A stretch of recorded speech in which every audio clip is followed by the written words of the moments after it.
Hello everyone. आप सभी ने कहीं ना कहीं पुनर्जन्म की कुछ ना कुछ कहानी तो जरूर सुनी होगी। और आप में से कुछ लोग पुनर्जन्म में विश्वास करते होंगे और कुछ लोग पुनर्जन्म में विश्वास नहीं करते होंगे। लेकिन पुनर्जन्म होता था, होता है और आने वाले टाइम पर भी होता रहेगा।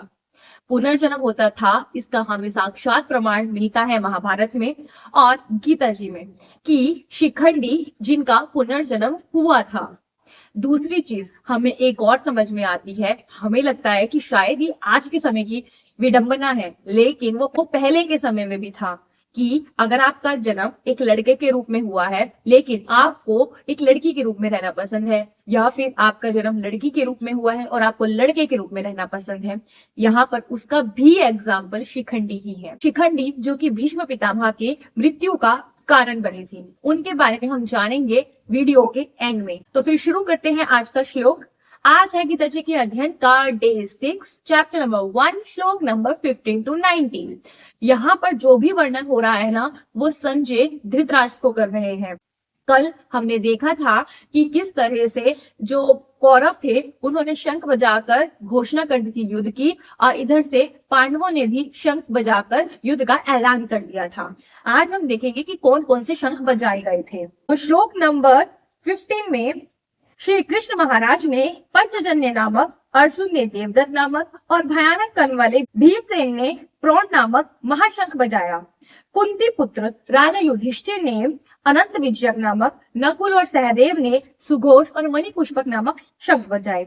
यहाँ पर इन शंखों के पर्टिकुलर नाम बताए गए हैं कि किसने कौन सा शंख बजाया था। श्रेय धनुष वाले काशीराज और महारथी शिखंडी ने एवं धृष्टद्युम्न तथा राजा विराट, अजय सात्यकी, राजा द्रुपद, द्रौपदी के 5 पुत्र, बड़ी भुजा वाले सुभद्रा पुत्र अभिमन्यु, इन सभी ने हे राजन सब ओर से अलग अलग शंख बजाए। हर किसी के पास एक पर्टिकुलर शंख होता था और यहाँ पर सभी ने अपने अपने शंख निकाल लिए हैं और अपने अपने शंख बजाने लगे हैं। यहाँ पर जितने भी नाम आए वो सभी नामों के बारे में हम पहले बता चुके हैं। सिर्फ एक जो नया नाम आया है वो है विराट का। जो विराट थे ना, वो जो अभिमन्यु थे उनकी पत्नी उत्तरा के पिताजी थे, मतलब अभिमन्यु के ससुर जी थे। इसके अलावा जितने भी नाम हैं उन सबके बारे में हम पहले बात कर चुके हैं। आगे कहते हैं श्लोक नंबर 19 में संजय की, और इस भयानक शब्द ने आकाश और पृथ्वी को भी गुंजाते हुए धृतराष्ट्र के अर्थात आपके पक्ष वालों के हृदय विदीर्ण कर दिए हैं। आई होप आपको ये श्लोक समझ आ गया होगा। अब हम जानते हैं शिखंडी के बारे में। शिखंडी जिनको आप महाभारत में एज अ मेल देखते हो, लेकिन वो एज अ फीमेल थी। उनका जन्म काशीराज के यहाँ बड़ी पुत्री अंबा के रूप में हुआ था।